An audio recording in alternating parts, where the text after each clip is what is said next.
स्वर्गीय खासदार गिरीश बापट यांच्या खासदार निधीतून आणि माजी नगरसेविका वृषाली दत्तात्रय चौधरी यांच्या विशेष प्रयत्नातून वारजे कर्वेनगर भागाकरिता मोफत रुग्णवाहिका सेवेचे उद्घाटन भारतीय जनता पार्टी पुणे शहराचे अध्यक्ष धीरज घाटे, आमदार भीमराव तापकीर यांच्या हस्ते आणि स्वर्गीय गिरीश बापट यांच्या पत्नी गिरिजा बापट यांच्या प्रमुख उपस्थितीत नुकतेच करण्यात आले।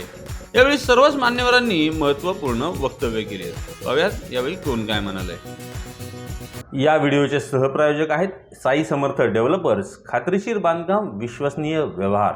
नाणेकर अँड सन्स देशाच्या क्षितिजावर विकासाचा सूर्य उगवलाय। जय गणेश डेव्हलपर्स, बांधकाम क्षेत्रातील एक तरुण नाव।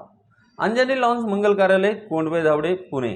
पार्किंग, जेवणाचा स्वतंत्र हॉल आणि वधूवरांच्या सुसज्ज खोल्यांसह बजेटमध्ये असलेले एकमेव खात्रीशीर मंगल कार्यालय। मी खरं तर आपल्या सर्वांच्या उपस्थितीमध्ये वृषालीताईंचं मनापासून अभिनंदन करतो की नगरसेवक म्हणून काम करत असताना केवळ आपल्या भागातल्या नागरिकांना मुबलक पाणी मिळालं पाहिजे, या भागातल्या नागरिकांच्या वेगवेगळ्या समस्या सोडवल्या पाहिजे, हे करत असताना आज पुण्यासारख्या शहरामध्ये एक रुग्णवाहिका किती आवश्यक आहे याची संवेदना लक्षात ठेवून त्यांनी या भागातल्या नागरिकांसाठी रुग्णवाहिका सुरू केली।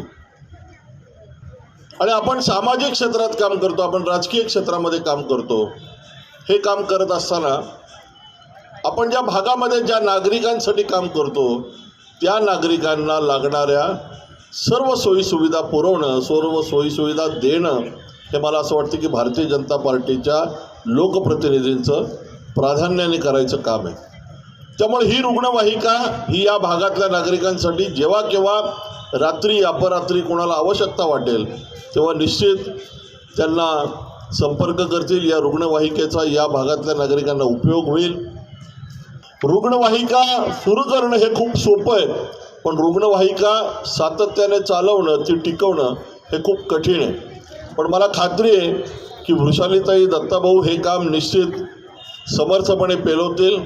कोरोना काळामध्ये असं लक्षात आलं की ॲम्ब्युलन्सची संख्या त्या मानाने खूप कमी आहे, कारण रुग्णांची संख्या त्यावेळी वाढत होती आणि ॲम्ब्युलन्स वेळेत न मिळाल्यामुळे पण काही रुग्ण दगावले गेले। तर तेव्हा असं वाटलं की निदान आपण आपल्या प्रभागातल्या नागरिकांची सोय केली पाहिजे। त्याच पिरियडमध्ये आपलं कर्वेनगरचा जो ब्रिज आहे त्याच्या खाली जय बजरंग सभागृह हे आपण आपल्या माध्यमातून बनवलं होतं, तर त्याचं लोकार्पण हे बापट साहेबांच्या हस्ते झालं। आणि मग त्यावेळेस बऱ्याचशा गोष्टींची चर्चा झाली आणि त्याच्यात मग आम्ही बापट साहेबांना मागणी केली की गरज आहे रुग्णवाहिकेची, तर काय करता येईल। आणि बापट साहेबांनी त्यावेळेस शब्द दिला की आपण त्यांच्या खासदार निधीतून आपण हे नक्की करूयात म्हणून, कारण त्यामुळे खरं तर ही रुग्णवाहिका आज आपण लोकार्पण याचं करू शकलो आणि लोकांसाठी ही आता उपयोगाची होणार आहे। आणि त्याचबरोबर अग्निशमन केंद्र जेव्हा आपण चालू केलं तर ती फायर ब्रिगेडची गाडी घटनेच्या ठिकाणी पोहोचते। ज्यावेळेस अशा आगीच्या घटना घडत असतात तेव्हा कुठं ना कुठेतरी काहीतरी मनुष्यहानी पण झालेली असते आणि मग त्यावेळी त्या पेशंटला योग्य वेळेत जर योग्य ठिकाणी पोहोचवलं गेलं तर नक्कीच रिकव्हरीमध्ये फरक पडतो। छोटे मोठे आजार होत असतात, काही साथीचे आजार येत असतात, पण अशा वेळेस एखाद्याला बाहेर कुठं जरी का ॲक्सिडेंट झाला, अपघात झाला, तर त्या ठिकाणी त्याला ॲम्ब्युलन्सची आवश्यकता लागत असते। त्यावेळेस आपल्या हक्काचे या भागातील सर्व नागरिकांना, पुणे शहरातील नागरिकांना एकतर ॲम्ब्युलन्स उपलब्ध करून देणं, आणि ही ॲम्ब्युलन्स उपलब्ध करून देण्यासाठी चौधरी परिवाराने परिश्रम घेतला, पाठपुरावा केला।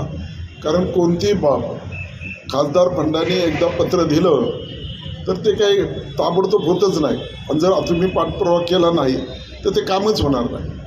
म्हणजे ही ॲम्ब्युलन्स जरी बापट साहेबांनी पत्र दिलं असेल, पण जर ह्यांनी पाठपुरावा केला नसता तर ही ॲम्ब्युलन्स उपलब्ध होऊ शकली नसती, कारण त्याचा पाठपुरावा यांना केला, त्यामुळे ॲम्ब्युलन्स उपलब्ध झाली।